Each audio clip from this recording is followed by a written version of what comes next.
Kita akan kembali bercerita lagi bahwa kehidupan para nenek moyang kita yang dapat dikatakan awal dari Homo erectus dan Wacagengsis, dan masih banyak sekali yang diketemukan oleh ahli-ahli bahwa benar-benar tulang belulang yang terpendam di dalam tanah adalah merupakan cikal bakal atau manusia purba yang ada di persada Nusantara ini.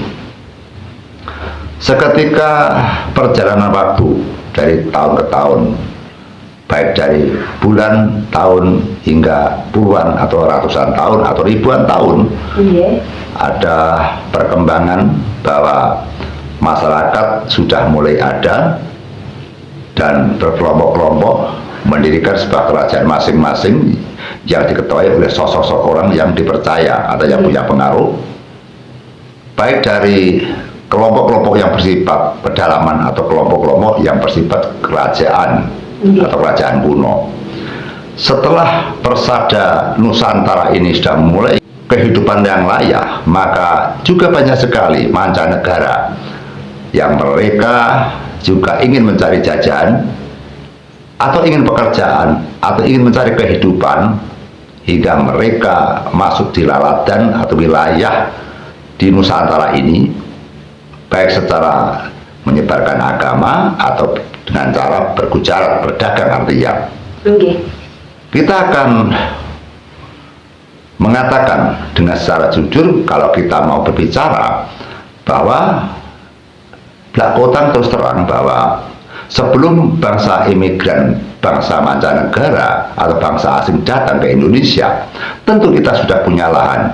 Nenek moyang kita sudah punya pekerjaan, nenek moyang kita sudah punya jati diri dan punya ilmu berbagai macam, serta memiliki keyakinan bersembah pada Sang Yang Pencipta Alam atau Tuhan Yang Maha Esa. Dengan berhadapan manusia-manusia dunia yang mana mereka juga ingin hidup yang layak. Bahkan ada beberapa negara yang mereka tidak puas berada di negaranya masing-masing, akhirnya mereka mencari lahan atau pulau yang mungkin mereka senangi. Akhirnya ada beberapa negara asing yang datang di Indonesia sambil bekerja dan juga saya mencari kehidupan. Ada juga yang dengan cara menyebarkan agama. Kita tahu bahwa kita di dalam sekolah juga disebutkan bahwa satu-satunya agama yang masuk di Indonesia adalah agama Hindu, disusul dengan agama Buddha. Hindu dan Buddha bisa berdampingan secara baik dengan keyakinan. Kemudian disusul oleh agama Kristen, yang terakhir adalah disusul oleh agama Islam, yang kian ini menjadikan mayoritas. Sehingga adanya banyaknya agama dan keyakinan yang masuk ke Indonesia, banyaknya suku, banyaknya warna kulit, banyaknya bahasa yang mendatangi satu pulau atau satu wilayah Nusantara, akhirnya Nusantara menjadi berwarna-warni, baik bahasa, adat, budaya, kepercayaannya, caranya bekerja, selalu bercampur aduk menjadi satu. Namun untungnya pada saat era Majapahit sama Patih Gajah Mada, mereka mengiklarkan dengan sumpah palapanya Bhinneka Tunggal Ika Tanhana Dharma Mangruwa, walaupun berbeda-beda tidak menjadi apa, yang penting kita tetap bersatu jua. Kemudian juga diiklarkan lagi bahwa Majapahit akan mempersatukan Nusantara dari Sabang hingga Merauke pada saat itu, Mbak, ya, sebelum di Timur melepaskan diri. Sehingga kekuatan Majapahit yang begitu dahsyat seperti itu perlu kita agungkan, perlu kita hormati.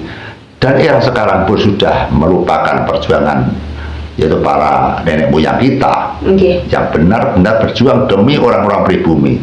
Kadang kita juga sakit hati apabila saudara kita pribumi atau saudara kita orang-orang Nusantara justru membanggakan tokoh-tokoh yang ada daripada orang-orang yang berasal dari luar negeri atau orang-orang yang berasal dari mancanegara, menenggelamkan nenek moyang kita, yang mana nenek moyang kita telah berjuang maksimal demi kesejahteraan anak cucunya.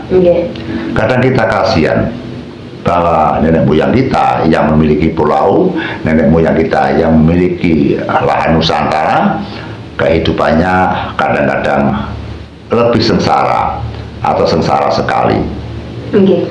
Maka dengan ini kadang-kadang kita juga berpikir, kalau kita melihat di dalam kancah perkembangan zaman, adanya 4 agama bisa bersatu, kita berharap dengan setulus-tulusnya, dengan sejujur-jujurnya, kami menginginkan bahwa negara ini tetap seperti ini, tetap bersatu, tetap guyup dan rukun, bisa berjalan walaupun berbagai macam bentuk yang berbeda.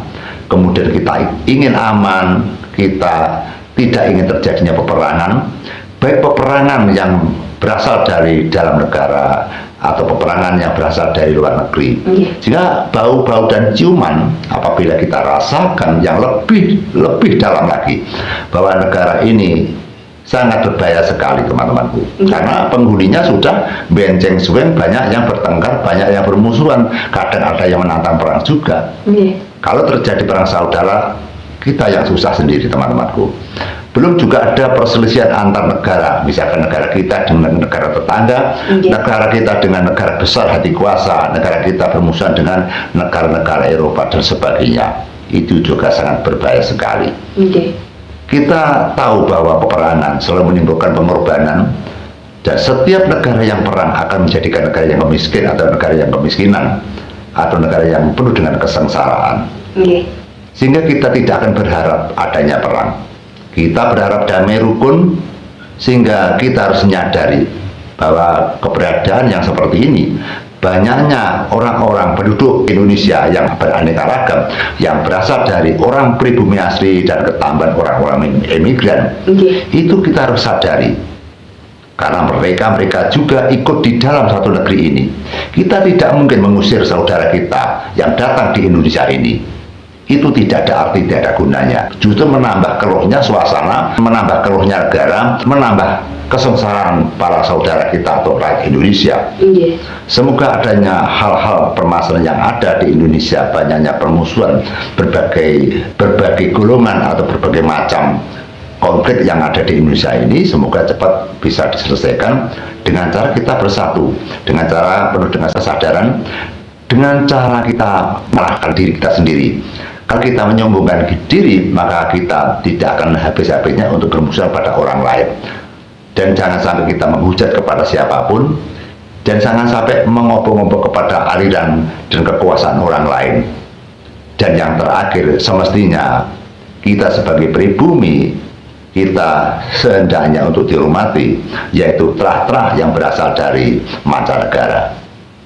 Karena akan bagaimanapun, sehina-hina orang pribumi, semiskin-miskin orang pribumi, sebodoh-bodoh orang pribumi, mereka-mereka yang memiliki lahan, yang memiliki rumah, yang memiliki pulau, dan yang memiliki Nusantara, hendaknya para pendatang menghormati kepada yang memiliki pulau, yang memiliki rumah,